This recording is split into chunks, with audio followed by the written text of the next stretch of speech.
Though it's been nearly 20 years since 16 strangers learned how to outwit, outplay and outlast on Survivor, the veteran reality series is still capable of firsts. In Survivor, Edge of Extinction, castaways dealt a torch-snuffing blow at tribal council are in for a shock.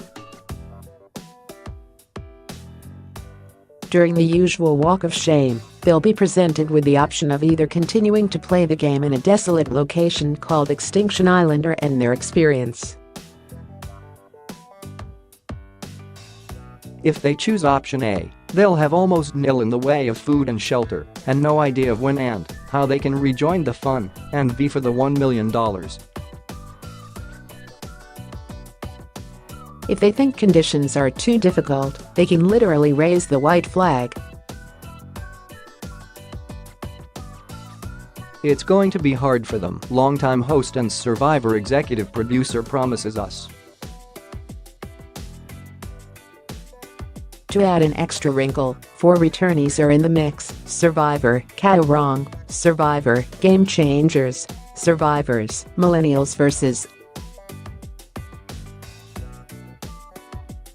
Gen X, Survivor, San Juan Del Sur, Blood vs. Water, Survivor, Cambodia, Second Chance, and Survivor, Worlds Apart, Survivor, Cambodia, Second Chance.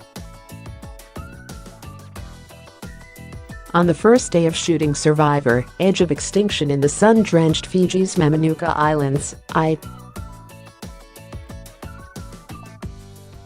Survivor's home base since 2016, an excited Probst, 57, broke down the series' 38th edition and talked all things Survivor with us.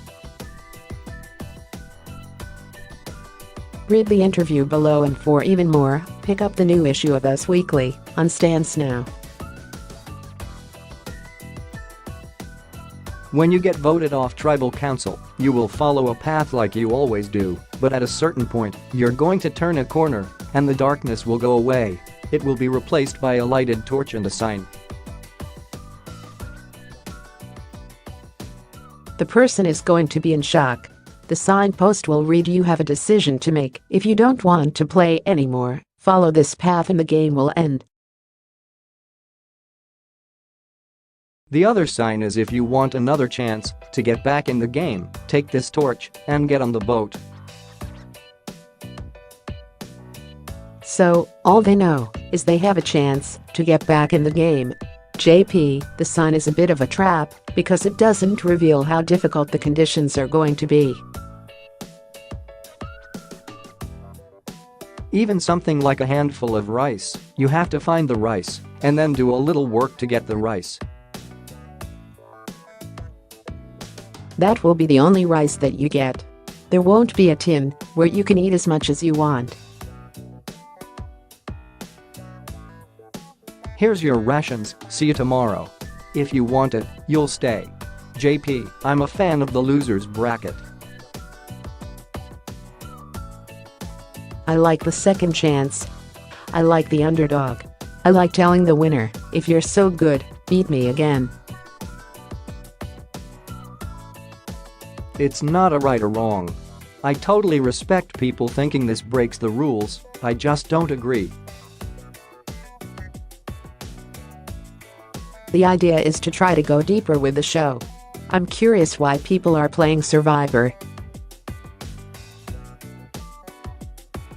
Why come out here and do this to yourself? I think Extinction Island will do this. On Survivor, the worst day is when you don't have a challenge because you have to sit there. On Extinction Island, there are no challenges, no rewards, no fried chicken. You have rice and time. You're going to lose your mind out there. JP, Joe will have the hardest time, but he'll last a while. His record is undeniable. Once you get to individual portion, people know they just can't risk it. David is the dark horse, the one people don't really understand. My pick is Wentworth to win the game. She's got so many skills. I would never vote these 4 early. They have too much experience. JP, you'd be a fool to vote them out. They know how to play this game and they have the same goal as me. They don't want to be voted out. So I want you. You may find an idol first because you know. I'm willing to take that risk. To get rid of Kelly before I get rid of a weaker player? No. I could ride on Joe's back for weeks. JP, I don't know. It was always connected to returning players. I knew we needed 4 people to represent the different types of game, really good players who never want to really show you that this game is not easy. And that's the misdirect. You think the game is about how hard it is. But it's setting you up for what's coming. I feel like this is a psychological experiment in getting ready for Phase 2 too, which is Extinction Island.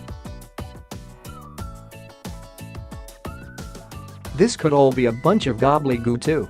JP, we're talking 37 past seasons, so it's hard. This came from me wanting to go deeper. We have this gift.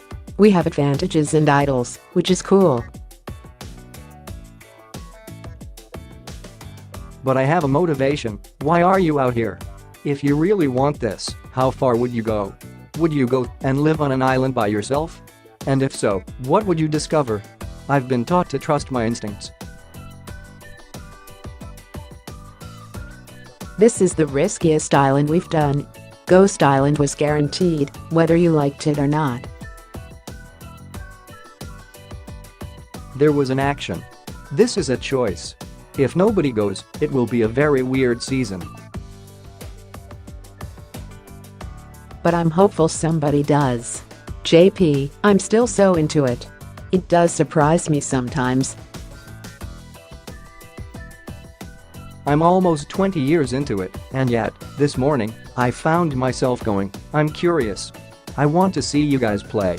My enthusiasm surprises me. I would have never guessed it. It's probably more today than it was because I'm learning more about myself and about human nature, and that makes me want to go deeper, which led to Edge of Extinction. We had the players do something we've never done before. We had them answer 3 questions right here in Fiji before the game started. They centered around the idea of why are you here? I'm curious if they're different when you're done. Survivor: Edge of Extinction premieres on CBS Wednesday, February 20 at 8 p.m. Eastern Time.